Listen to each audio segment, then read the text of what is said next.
comes out. Can't be helped. Can't be helped. The sun just came out like 10 seconds ago. Spoiled it. It's a half cloudy morning this morning. And for the last 10 or 15 minutes we've had a beautiful overcast situation with a wonderful floating lampstand. And 10 seconds before the stream starts, the sun comes out. You'll see it, whatever. The sun must be coming in and out. This cloud's over there. You'll see it. When the sun goes back in, we'll have a beautiful floater. Talk about timing.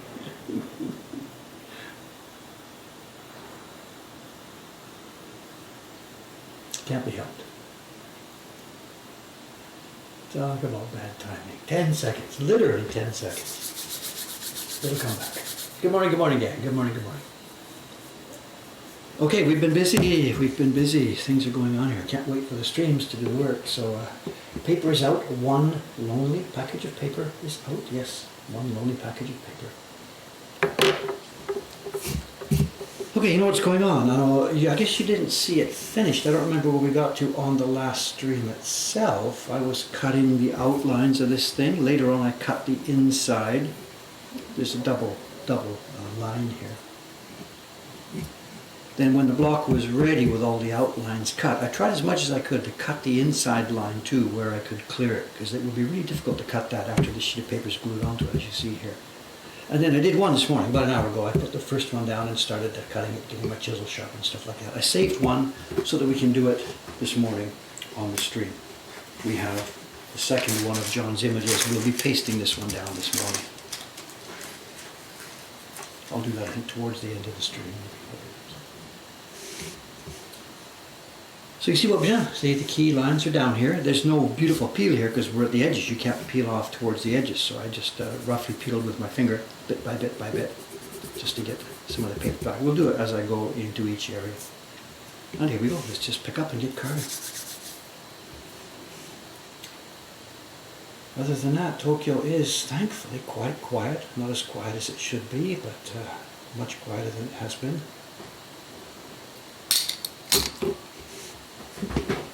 There's a huge wrestling match going on with the different levels of government here as to what should be shut down and what shouldn't be shut down.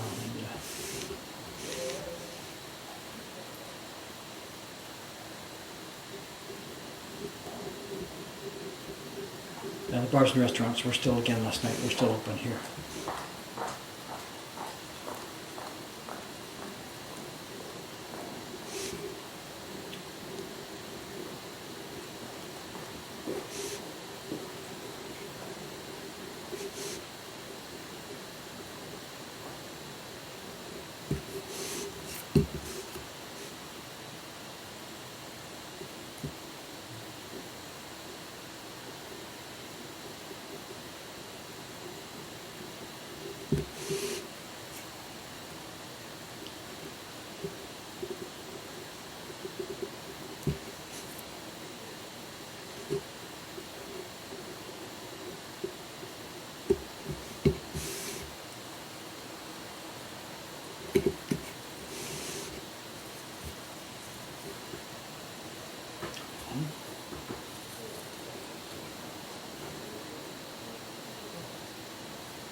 This is what I was seeing just before the stream. I got, this has nothing to do with carving, but here's the stream. We have our floating lamp post. I should catch a screenshot so I can send this to Cameron for Instagram or something. The famous Asakusa floating lamp post. This is what I was watching just before you guys tuned in. Small things that use small minds.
This is going to be a fun one to carve. John has given me lots of nice bold straight lines, curved, smoothly curved lines.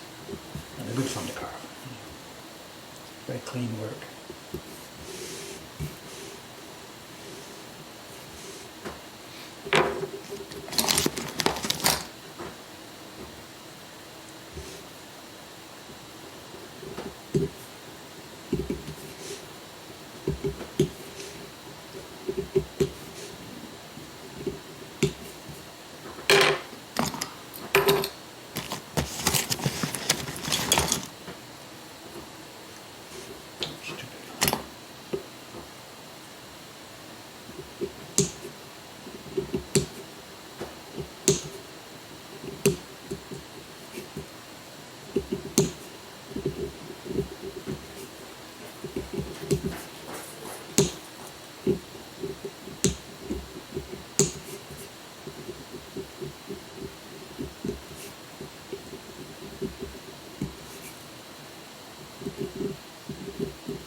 When was I last here? It's Thursday. That was the 9th. Yeah, so I guess probably I hadn't had a chance to chat with you about it. On the 9th, Thursday, there was a bunch of things to be shipped here from Asakusa. Most of our shipping happens from the Ome workshop, but there are some things like flea market print orders and stuff like that, where that stock is stored here in Asakusa. So those orders, when they come in, have to be shipped here from Asakusa. So we had a pickup from the post office guy. He comes to pick up the stuff on Thursday afternoon, and he brought some news. He said they're clamping down on a lot of different things. Their list of countries now that Japan won't ship to is 126 different countries. And there's basically for us now only 4 countries left: America, Canada, England, and Germany. Everything else has been put on hold here. He says temporarily. I suppose it is temporarily. And of course it's because there's no airplanes going back and forth, or very few airplanes going back and forth. So we've put the note on our website that, whatever, what can I say, order, but we don't know when we can get the stuff to you. So with that coming in, our online business now is obviously going to crater. Then for subscriptions, these things also cover Lettermail, which is where our subscriptions go by. So a lot of the subscriptions are going to have to go into abeyance or on hold, which means our income is going to dramatically crater. So we had the idea that for US-based subscribers, what we could do is, instead of sending the packages one by one here from Japan to the customers in America, we would do the packaging for the one-by-one customers, put them in envelopes, get them ready with the address labels, but no postage. Then grab DHL or FedEx or something with one big box with all this stuff in it, and pop it over there to a friend in America or somewhere, Jed, and they can put them in the local mail for us. Nice plan.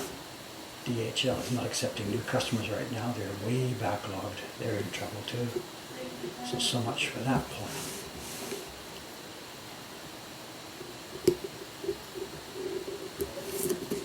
So I'm sitting here carving this print. It's going to go to our Patreon supporters. Maybe. Maybe.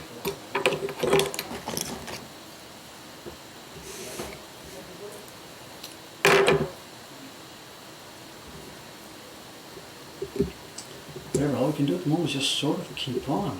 I don't know how much is going to be normal, how much is going to come back, when it's going to come back. Maybe nothing, maybe it's the end of the world. I don't know.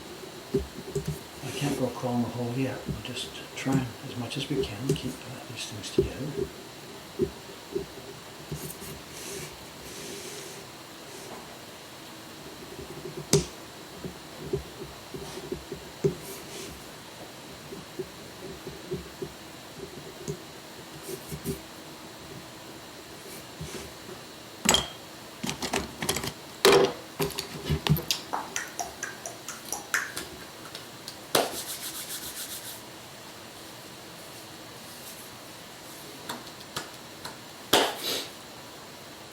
So somebody bought tools, good, good. Another one, another one. It's like selling drugs.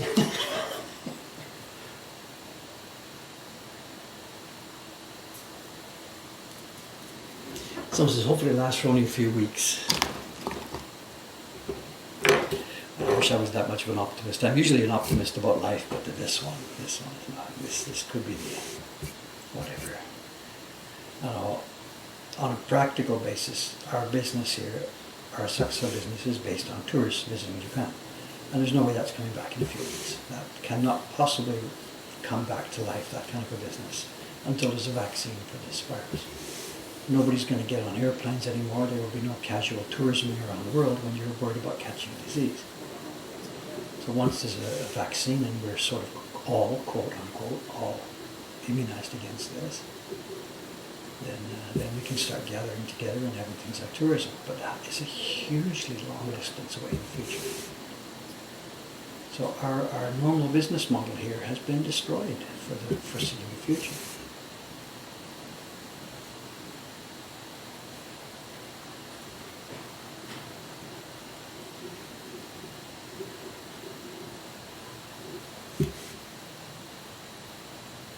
The reason we're not giving up everything right now is that what we think will come back in a few weeks or something is the shipping.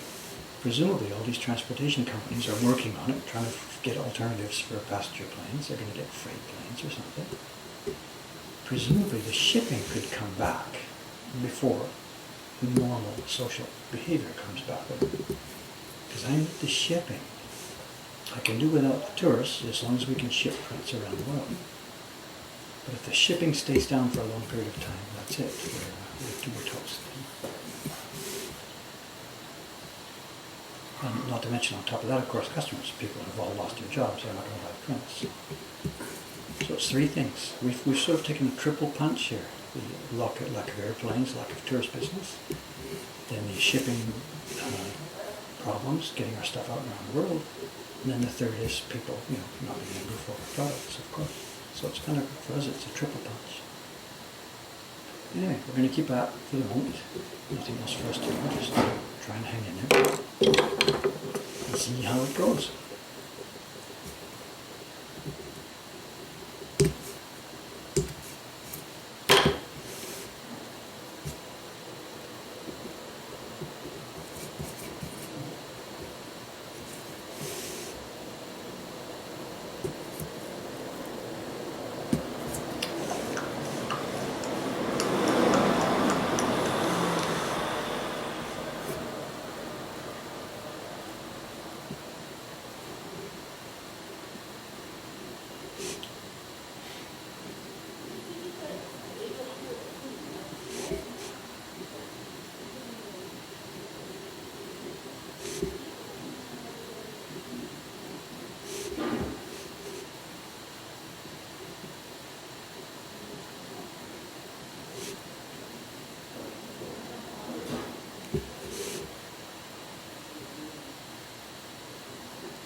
the right size for this chisel.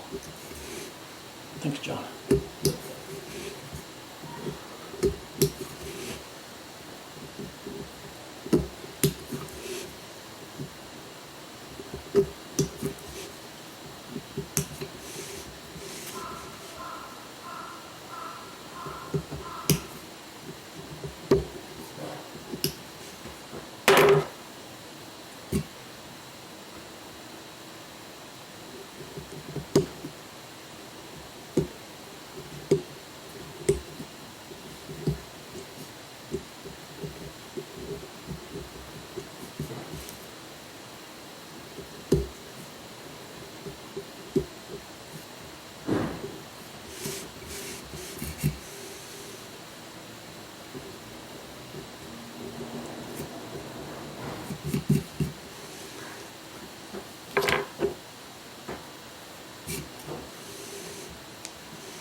The workmen there, it's next door. They've been painting the outside of the building, and they've been doing what they call bolsui up on the roof, fixing or maintaining the waterproofing coatings on top of the roof. What was called in English? Bolsui in Japanese. Bolsui koji.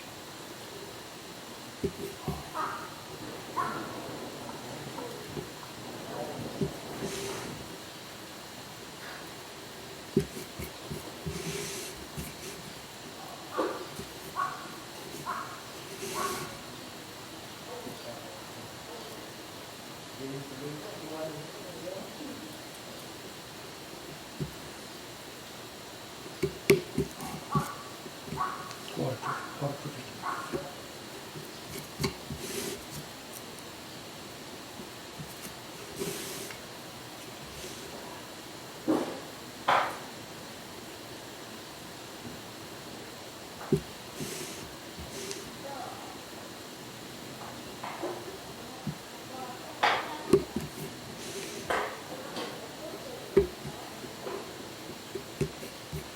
There's a smell they're mixing some kind of paint or solvent or something for up on the roof. There's a paint smell now filling the building here.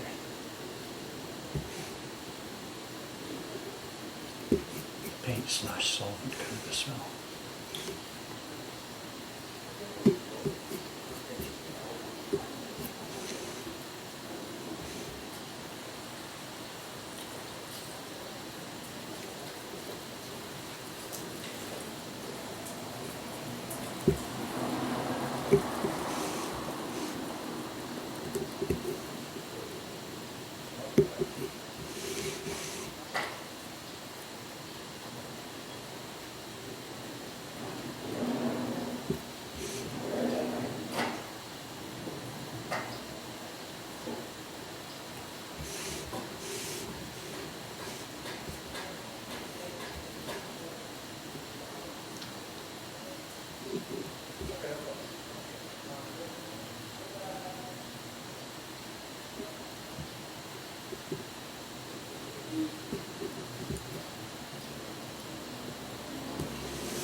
Oh, conversation.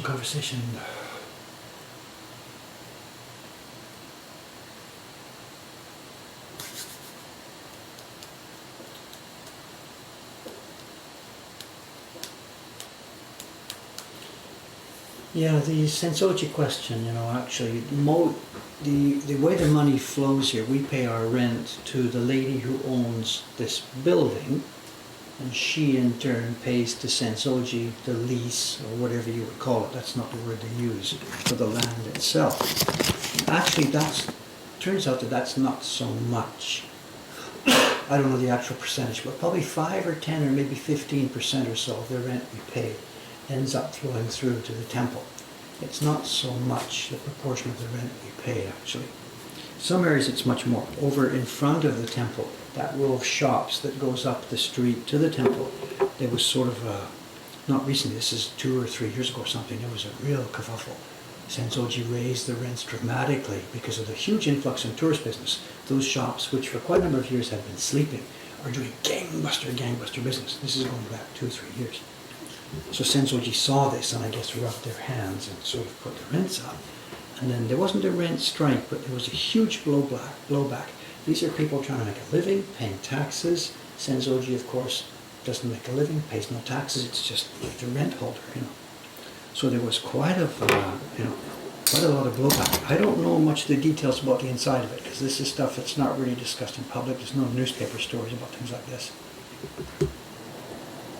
So I don't know really how it worked out, and it's probably pretty much a case-by-case business. When someone's in, they can't afford it, the guys from the temple would come around or something. I don't know what's the situation.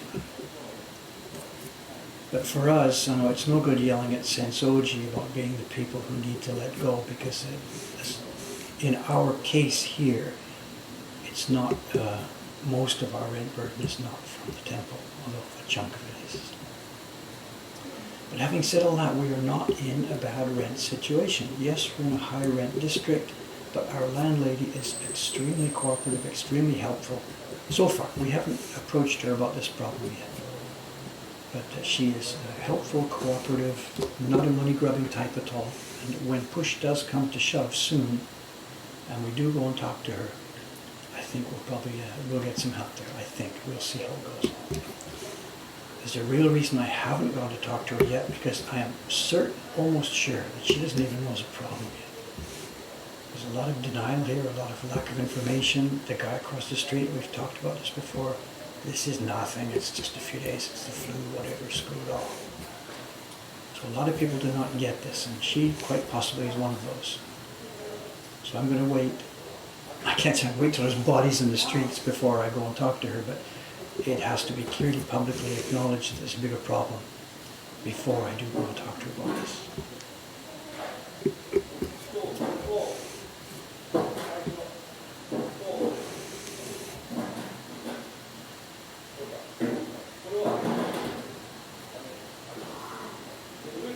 Anyway, we're not crying blues, whatever. If business changes, if things do go a certain way, and if we lose our shop, we lose our shop, Years and years ago, I had a nice business, making prints, doing subscriptions without a shop. And if that's the way it goes in the future, we'll go back to that.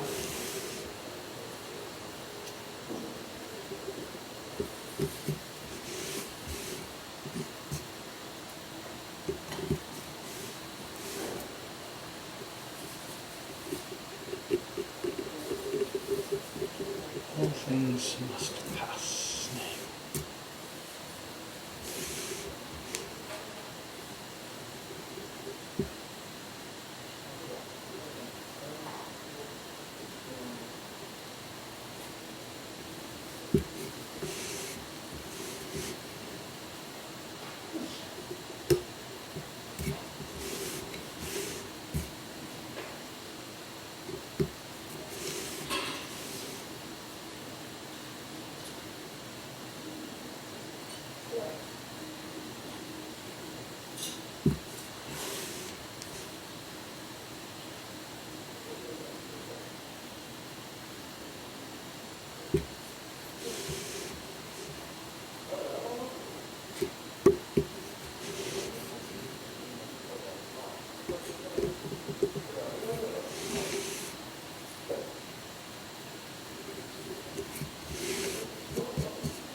Oh, look at this, I'm missing most of this, I'm sorry. If there's questions in here, I'm sorry. I checked yesterday, no, it turned out when I was reading the stream, the chat thing over at lunchtime or later, there was a bunch of questions I had missed, and I'm sorry, it's hard to just catch everything here. I don't remember now what the questions were to answer.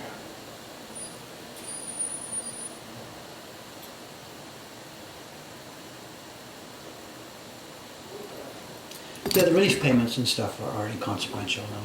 The money that's been passed around, the number that I saw in the news last night offered by Tokyo Toll, it's not even 1 month's rent, it's irrelevant. So, this is going on for years. So I'm not expecting or asking or demanding that the government bail us out. You know, this is a thing that's beyond the control of a local government, of a government. And anyway, if you ask the government for a bailout, the money is, it's me, it's us, it's you and I, we're the people who own the place. So I'm not expecting any kind of handout. Things are what they are. We live or die on the environment here.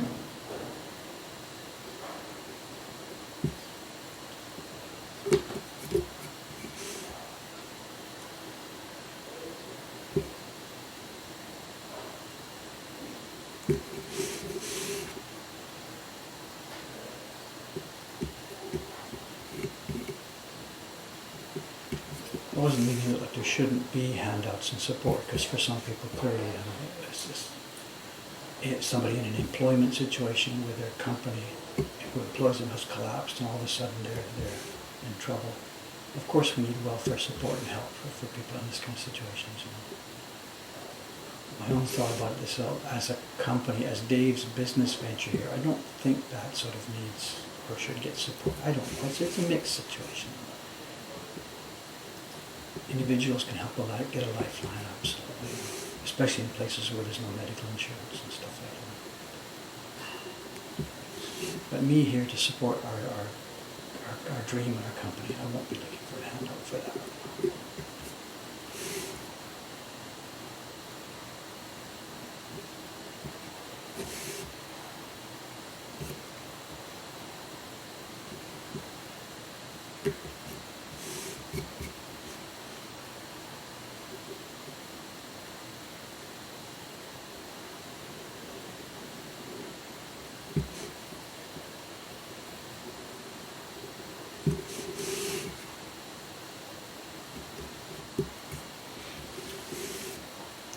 This is a bowl of noodles, of course, at Amin, and this is the second time recently Hong Kong is preparing a print with ramen with noodles. You all know about the Sushi Cats print that finally made it into production last month. And the other two in that series, Hanami Cats and Ramen Cats. Basic preparatory carving is done. And both of those prints actually have been proofed. Chiharu-san, the same lady who did the printing on the Sushi Cats, did test printing for me over the past couple of months on both of those other ones, ramen and sushi. They're both a bit more, they're not more complicated than the sushi ones, but we approached them in a different way. We didn't try and carve the whole block set at first. we carved a basic block set that would get close, and then the idea being after proofing, we would then carve a couple more blocks. So both of those projects are at that stage. They've been proofed, and we can now see the next step of carving that has to be done. And that's going to be on my desk too, coming up. Patron Chibi is this one. When this is done, it'll probably be maybe Hanami Cats. I'll do a bit of work on that.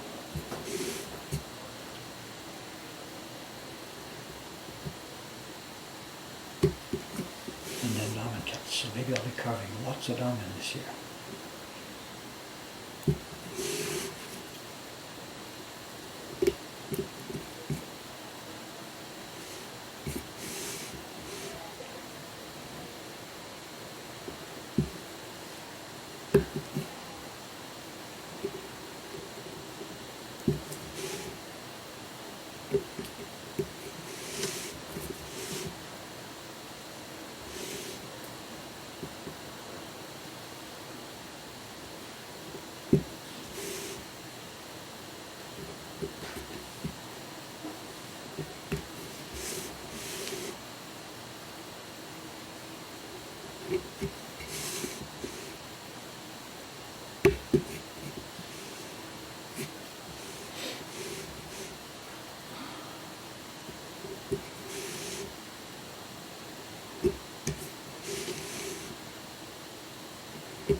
Velvet VH, love YouTube videos. Thank you very much. YouTube videos. My God, YouTube videos. There's so much YouTube waiting for me. Cameron has put so much stuff on my desk. The next videos I'm supposed to make for myself. It's one of those things that it's become a thing now. Dave, open the door into the video thing and get going on this, because it's now, the pressure inside that room is massive. I've got to get going on more video. Cameron's not going to quit, but he's really frustrated that I'm not doing my part. He's done a lot of video file preparation, the video about the paper making. He's got an interview with the people who do the laser cutting.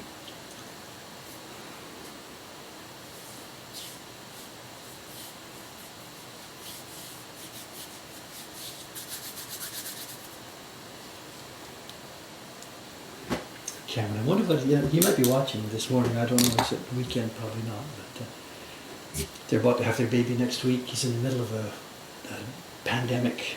He's okay, he's hanging in there. His wife seems to be extremely supportive. They've got a community there too that seems quite tight and supportive. They're out of town, they're not in any area that's specifically dangerous. My God, to be in this situation with a 3-year-old child and a new baby on the way in the middle of all this stuff, you know. I don't envy him this at all. At least for the moment, he's got a job. I hope we can keep this together.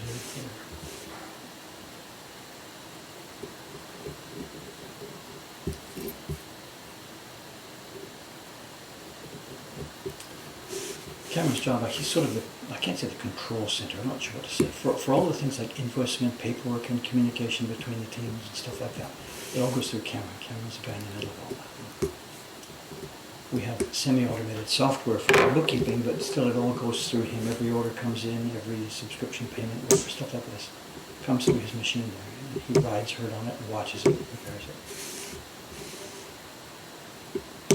And now he's of course frustrated. There's a flood of emails. I didn't get my print. Where is it? Are you going to resend and stuff like that?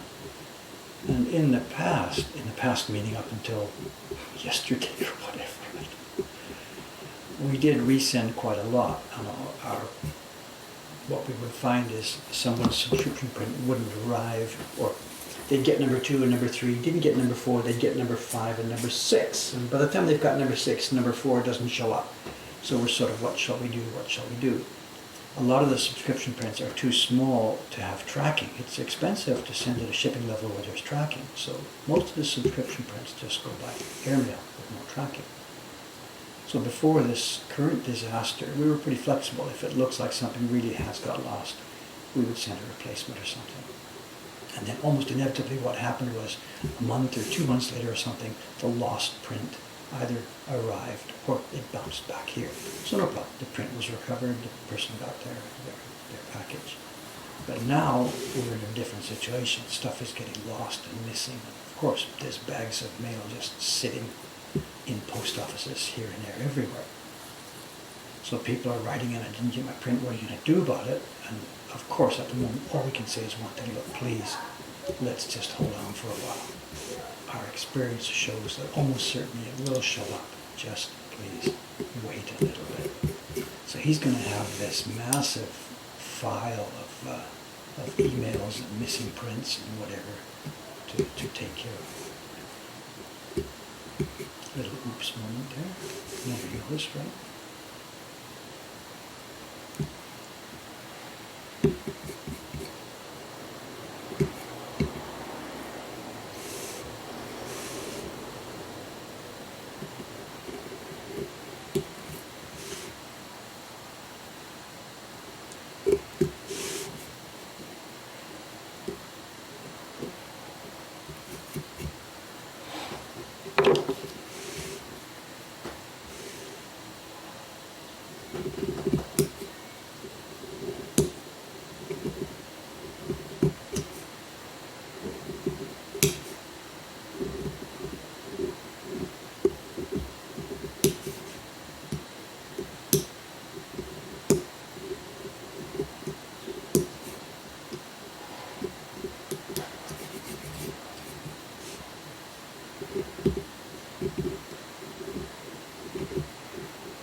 This is pleasant work. These are really, they're just all such nice curves. The wood is not so bad. It's just really about the most pleasant work there is.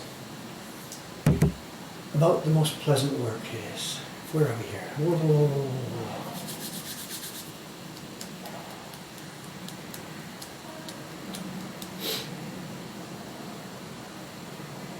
whoa. About a week from now, Cameron's wife, a week, I think, 11th, they said somewhere 16th, 17th, I can't remember exactly, I'm sorry. They're going to be okay. The area they're in is not flooded with trouble. There's very few cases in their specific area, and that's all you can say at the moment. So.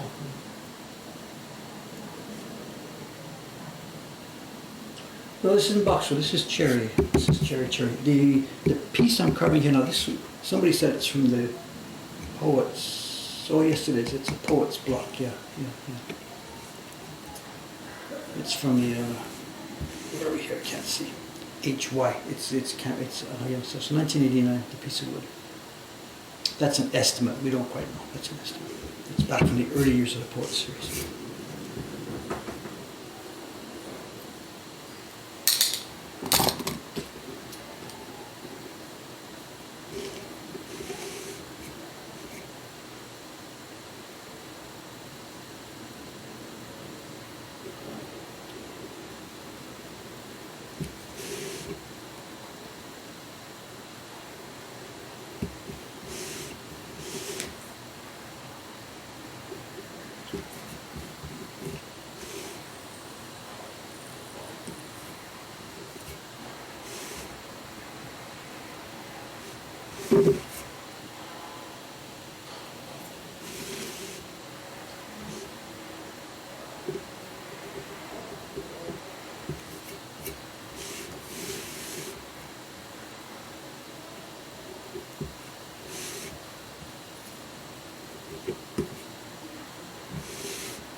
So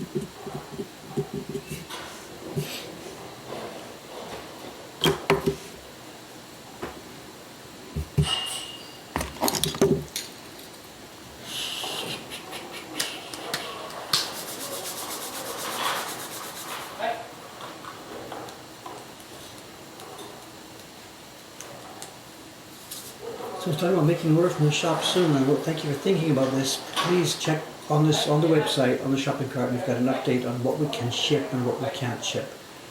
There's presumably going to be a gap here, a couple of weeks. Right now, America has told us, the Japanese post office announced on Thursday, part of the announcement I told you, that they said we're having trouble getting stuff to US because of the lack of flights. And the announcement was, we've got 2 weeks of stuff backed up. They said, this is the post office, they have 2 weeks of mail for America that hasn't yet found its place on an airplane.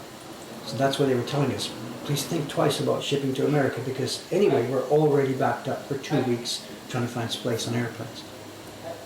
So I don't really know what to say. So if you are thinking about getting some prints, please look at the latest information. It's on the website, and it might be better to wait. I don't know. We'd love to have orders, but if we can't get the thing to your front door, it doesn't make sense. It'll get stuck in the mailbag, it'll come back to us. I don't have any idea. On all substantial, we're using tracking, of course not. So everything is getting tracked, so we're supposedly able to tell where it is. It's in a bag here, it's in a bag there, it's delivered. But I can't encourage people right now. Go to the website, get shopping, let's go, let's go, let's go. It might be better just to let this hang on for a while until the post offices get their act back together.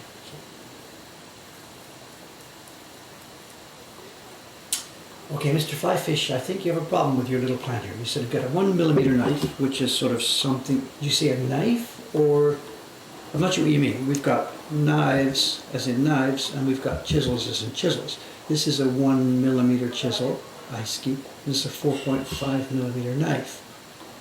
But you've said you've got a 1mm something that came with the set that will never be used as a knife. As soon as I get a handle, it will become a needle gouge. It's not perfect for that. There's a dramatic difference here. Just to take these two.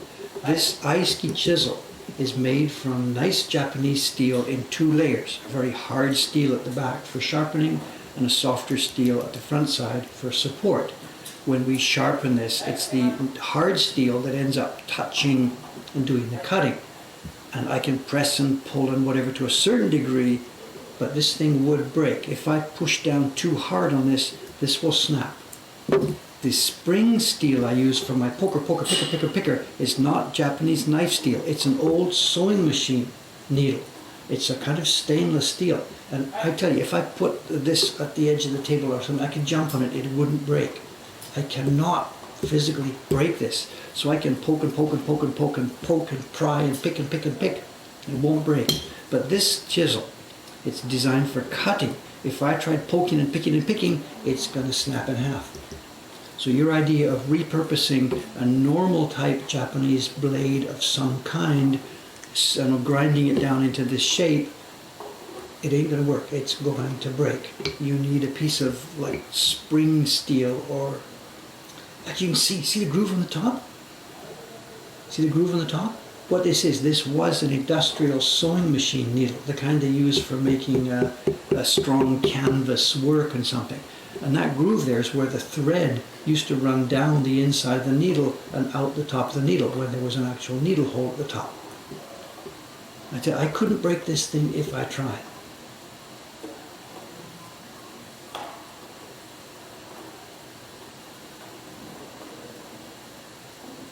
As I said, it's not for a home sewing machine. This is from an industrial sewing machine, one that was making. Well, I got it on a recommendation from Ito-san. In fact, this is in that video. One of the scenes from me, he's showing me how to sharpen. He's showing me this, and he says, and he yelled at me. This was funny because I was sort of speaking Japanese. He picks up his thing and he yells at me, tento, tento, tento. I can visibly remember he's yelling at me the word tento. And I'm like, okay, I hear the word, but my face is blank. Okay, I go on, what are you telling me? And he thinks I don't understand him, so he yells some more, tento, tento. And I just do not get it. And what he was trying to explain was a workshop near him that made tents, actual canvas tents, the sewing machines to make those things had these strong, heavy needles, and that's what he'd got a bunch of them from that guy, and that was the communication. But he's just yelling this word, tento, tento. David's dumb face doesn't understand what's going on. So.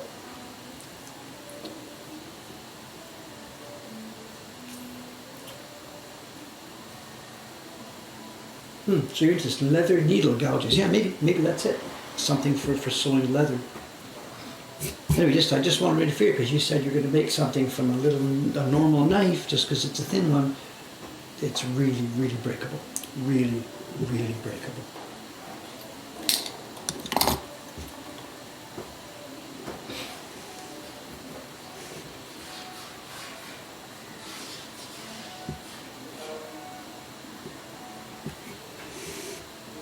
In fact, some years back, this is, I don't even know, 10 years back or so, whatever, Matsumura-san, the wood supplier, started making a catalog and selling tools and stuff. And he first did it just in Japan for hobbyists and workshops here in Japan. But he eventually tried to expand and sell tools overseas, and he made an English catalog.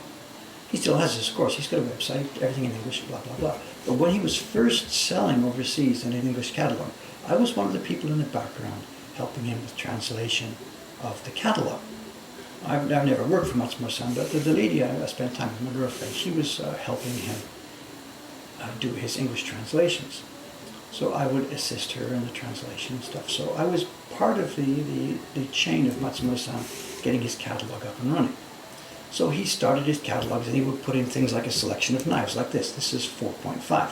And he would get a bunch of knives in his shop. He'd have 1mm, 2, 3, 4.5, 6, 9, stuff like that. And when I saw that going in the catalog, I'm like, a 1mm knife like this, that's going to be kind of easy to break. And that's what turned out. He put them in the catalog without really thinking forward what would happen. Overseas customers start buying these things. Well, I'm going to do a delicate work, I'll buy a 1mm knife. And then X weeks later, they get the knife, they put it in the wood, and it breaks just instantly. Just instantly. I have never used a 1mm knife and couldn't. I don't think I could use it without breaking. So they would put this knife in the wood, break it, and they would write the guy an email. And oh, your product is defective, it broke. You know? And this happened again and again and again. And finally, I just had to tell Sadako, tell this guy, don't sell these things, or put a warning on the web page. Anything under 3mm is not replaceable. You know? I think that's happened. I think in his catalog and on his website, there's some kind of, either those tools are gone, there's nothing less than 3mm, or they come with a warning that says these are for professionals only, extremely delicate, they may break, no refunds.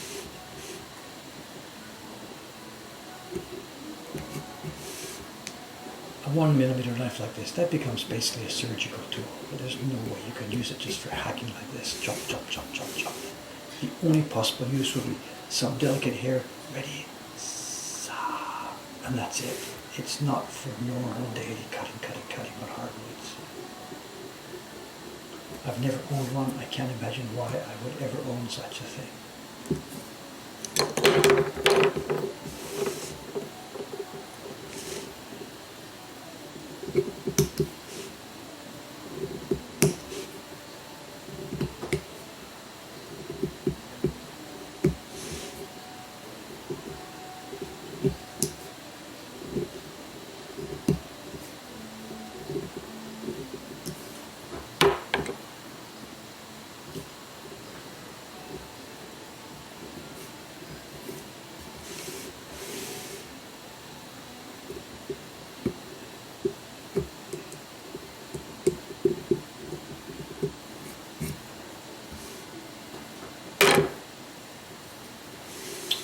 Missed a piece of this. Missed this.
Any S&T today? I didn't think of that this morning. I came running down here a bit late. I pasted this on. I didn't actually prepare a show and tell today. But actually, okay, what we'll do, I don't have a print show and tell, but I told you I have the bottom side of this. I have to paste this on.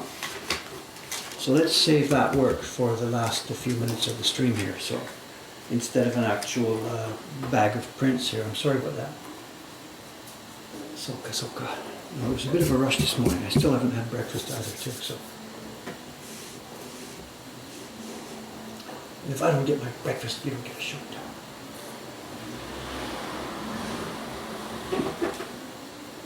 tell. Love that floating lamppost. It just gets better and better and better with the right light.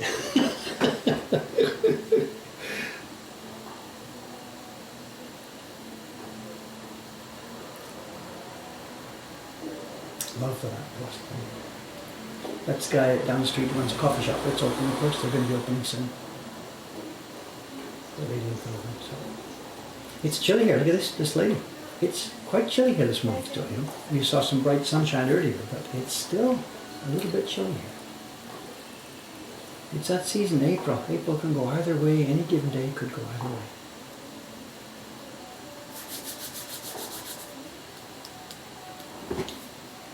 This post, that light post should be famous, right? Tourists would come and see, where is it? But it only works from a certain little tiny viewpoint. So maybe people would pay to come and see it. Maybe that's our new business model.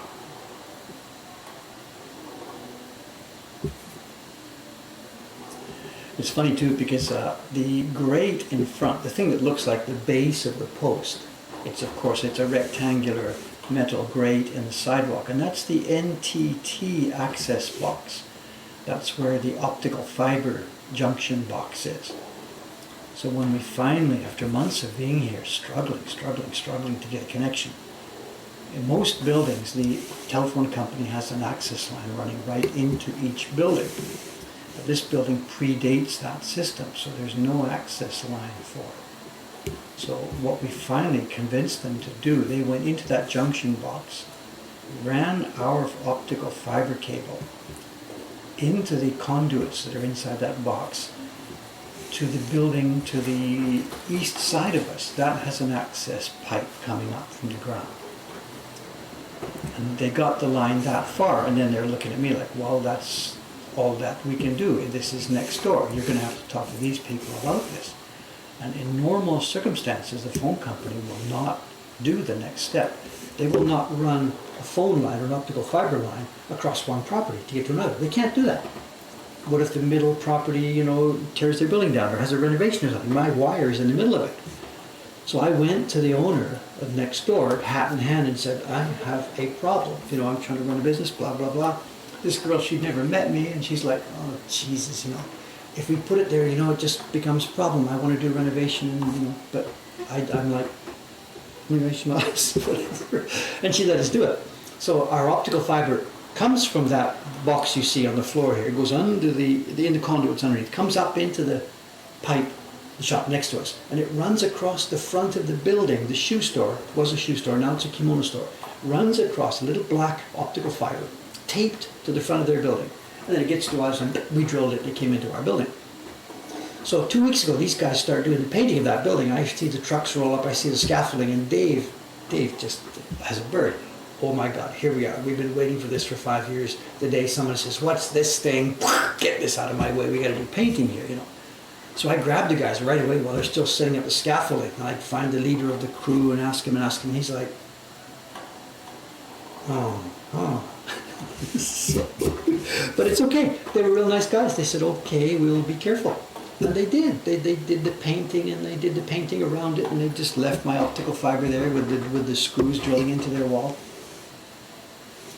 They were reasonable. They didn't have to be. They could have just said, screw this is in our way, off it comes, But they didn't.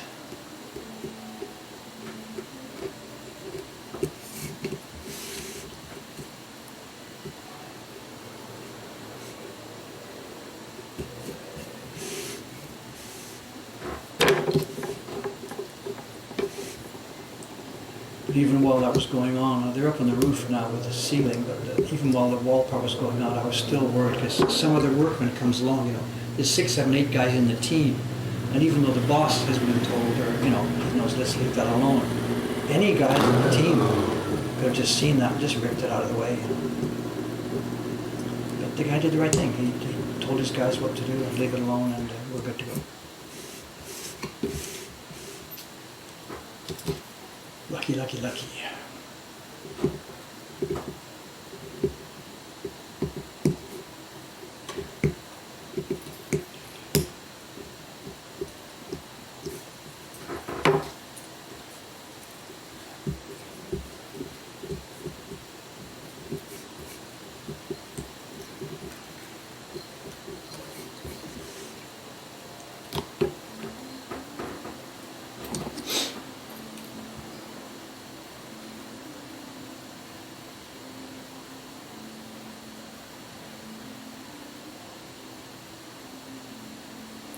So common.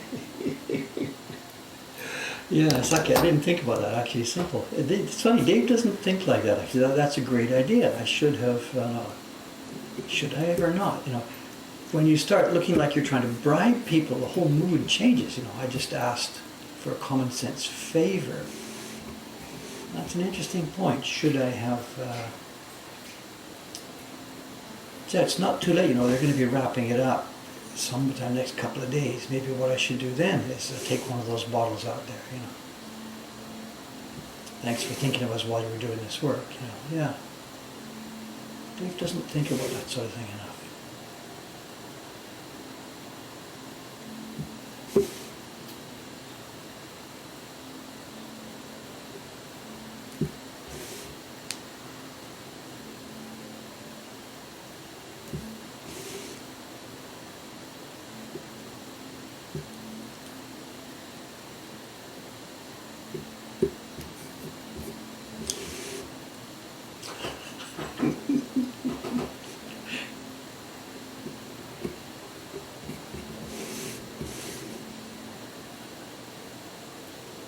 Cameron's stash. What a joke.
Yeah, that's right. Okay, I'll think about that. I'll think about that.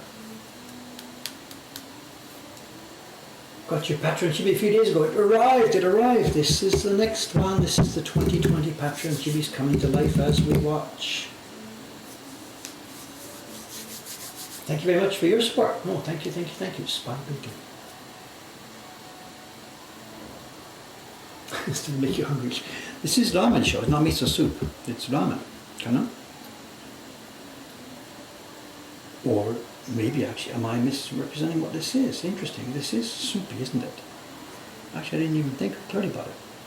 This is makizushi of some kind, and maybe this is actually just a bowl of soup rather than ramen. This looks like a meatball. No idea. We'll hold off on defining what it is. To define where the music is coming from, it is, as expected, it's K-pop, and it's coming from our friends, the Korean Hot Dog Shop. And it's now muted. That first couple of days, I think somebody must have said something, because now they've got it there, but they have dialed it down, dialed it down, dialed it down.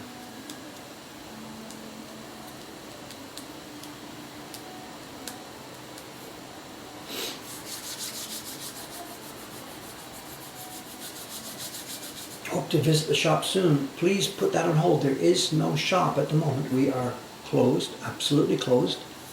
We've been closed now for, it's nearly a month, I guess.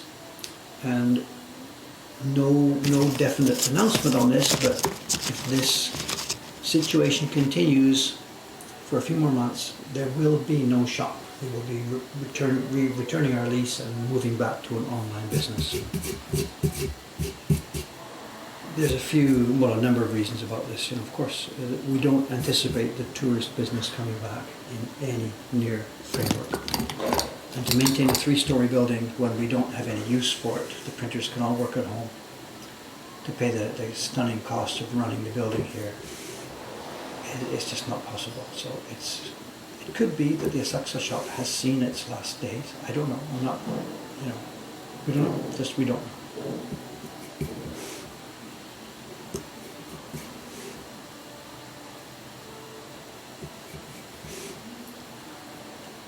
We've been brainstorming how else we can use the building and stuff, and there's lots of ideas, and we'd love that Mokuhankan Cafe idea we'd love to do. But again, that's a business where people gather together. It's not really going to happen in the near future. So I don't know. We'll see how it goes. All of us here were really attached to this building. I took a walk around last night. Actually, we'd had a discussion, me and Aoyama-san, on the timing, when we will finally have to make our decision on giving up the lease and stuff like this. And what will we do? What kind of size truck? Can we do it with a 2-ton truck? Can we do a 5-ton truck? Whatever. We started that level of planning. But after he left, then I walked around the building myself. Everything we built, I built this, we built this, I built that. It's looking so good. That's the place we did this event. There's already, even after just 5-6 years here, there's so many memories here. So no, we're not going to give it up without a fight, but just get yourself mentally prepared. It may disappear. If we owned the land, that would be a different story, but that's just too many years in the future. Right?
There, they've opened up in the middle of what's supposed to be a shutdown.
What's the time here?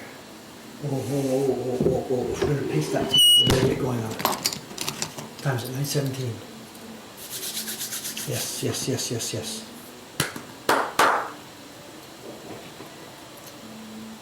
Okay, let's switch gears here.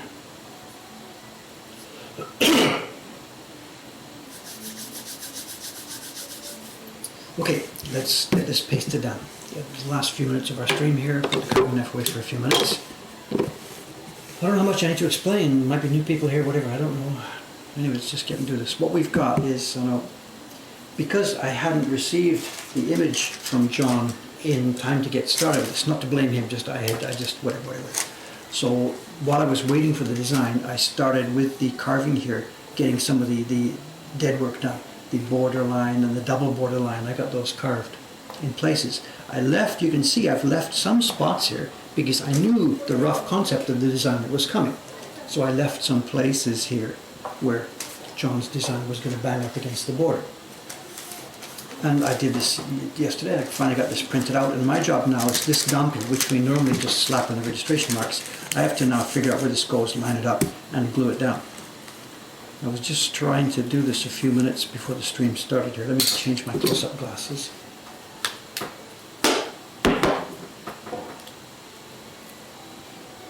Sticking to here, okay, S&T, all right. Now this is actually quite critical, this location here, because like I said, I've knocked out lots of places. I knew there was going to be this black thing here, so I left space for it.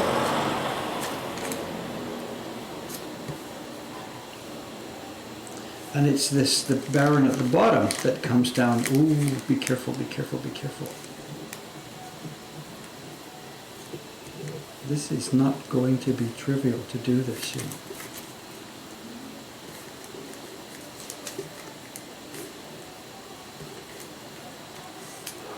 It doesn't matter, we can just extend the lines to match, but don't too far up.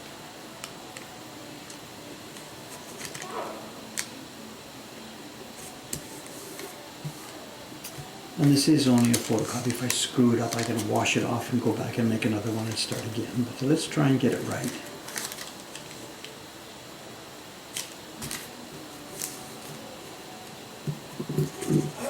Okay, I think that's it. The bearing seems to be in the right place. Okay, let's do this. We're going to do it half and half. I've got my glue ready here. I've got some water ready, so let's do 1/2.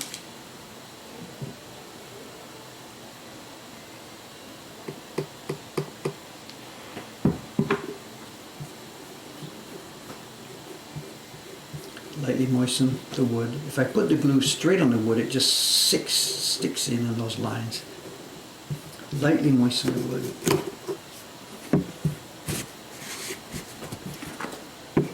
Oop, too much.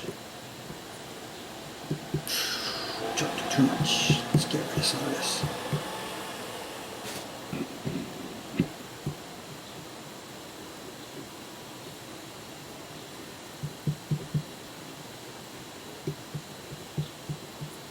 All set.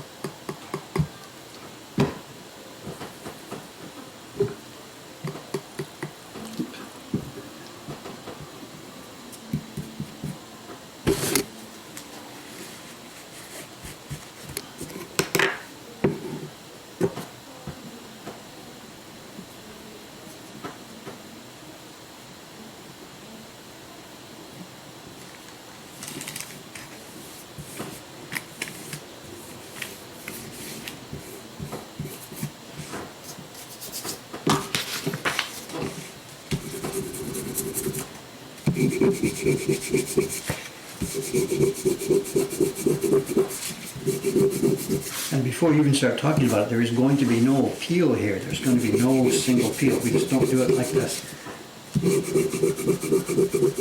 To do a good peel, I need a wide flat area that doesn't pull off the corners. If I tried to peel this, it would pull away from the corners. So there is going to be no peel.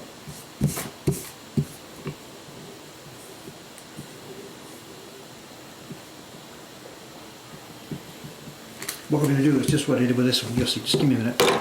We'll peel up bit by bit by bit. Wet spot. I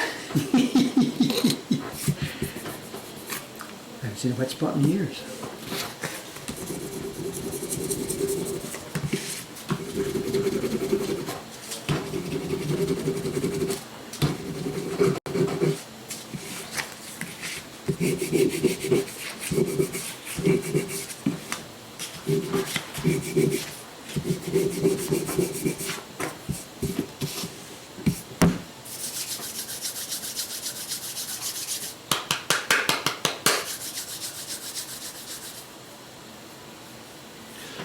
Okay, now so again, instead of a single peel here, we are going to simply, I'm sorry for the unpleasant mess here, I'm going to lick and roll back. And I'm going to work towards the edges. If I try to pull from the edges, it'll peel the paper off the wood. So we're going to work from the center, moistening it bit by bit.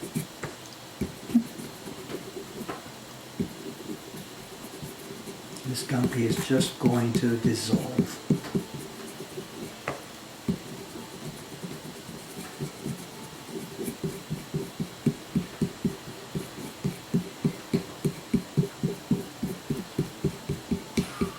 See how it opens up.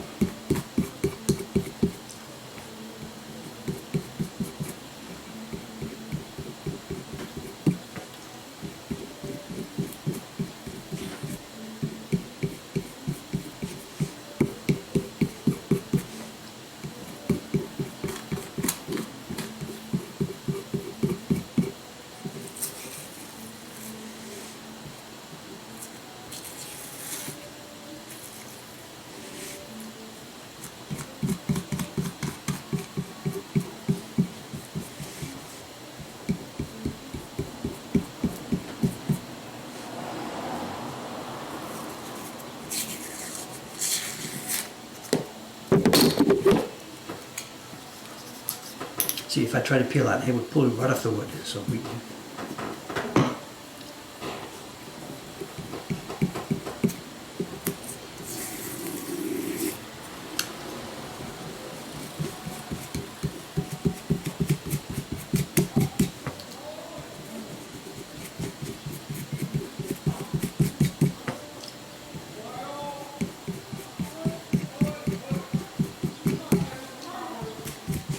Okay, there's also something else I didn't mention it about the other print we were doing here. What I've done is I left a space of wood for this barrel to come down, and on the top one I left a piece of wood for the chopsticks to come down.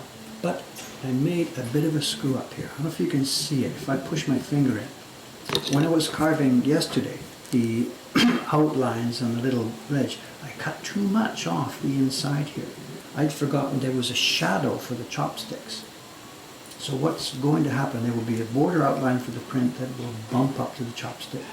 The chopsticks bump out and the border outline will continue here. But I cut too much on the inside here. So the shadow of the chopsticks is going to be missing, and I have to decide what to do. Either we can fudge it and fake it, or I'll take a piece of wood and put it in there and fix. So over the next few days, the next few streams, we might have an actual fixing stream. We almost never have one of those, but I'll see how it goes. Once I'm carving and carving and carving. Today's Saturday, it would be Monday stream or something, or maybe next Thursday. If I do fix it, I will make sure to save that job for the stream, because we almost never have a chance to see that. So we'll see how it goes once I get closer. It might fudge, the shadow might just be there okay with a gap, it doesn't matter. But I'll promise you that, and if I do a wooden insert there, I will save that work for one of the streams.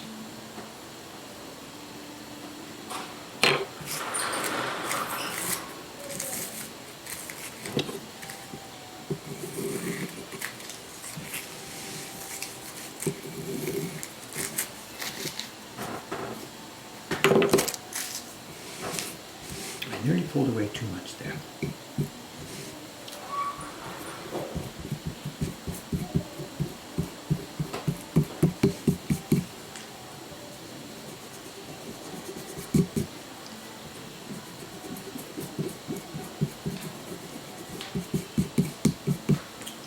Okay, so there you have it. This will be our work for the next little while. There's the key block. It shouldn't take all that long. It should be finished, I think, by next Monday or so. Depends how much time I spend on other projects. There are still lots of things going on here. I'm doing all the sizing for all the printers. I'm the central shipping core here. So there's lots of other work to get in the way. Once the key block is finished, we have a set of color blocks. I know John didn't really give me a good color breakdown on this. It'll be much be up to me. He knows that we know how to handle that sort of thing, and he's basically just trusting me to do a color breakdown as we want. Okay, there we have it. A nice little pair of chibis. These are on schedule to be mailed out to customers, to Patreons of the Patreon campaign somewhere in May. Whether they'll actually get mailed or not, I don't know. We will make them and we will show people that they're coming.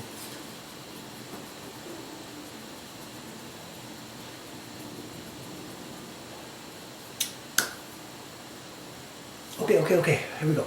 All right, and I'll read all the rest of the stream here later on today. This is Saturday morning. We will be back here continuing carving on this wood on the next stream, which will be 2 days from now, Monday morning.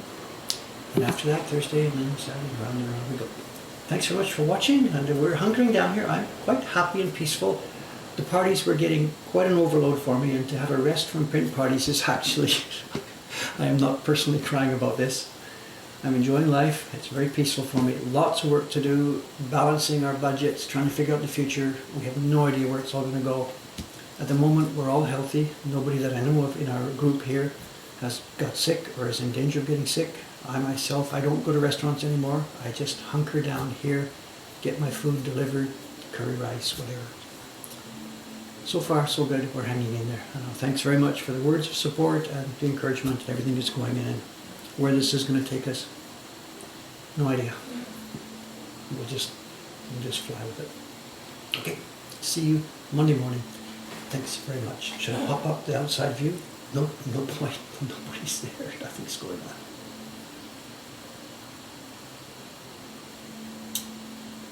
Look at that. Very, very quiet Asakusa morning with our floating outpost. Okay guys, I'll shut it down. Thanks for watching. See you next Monday. Bye bye for now.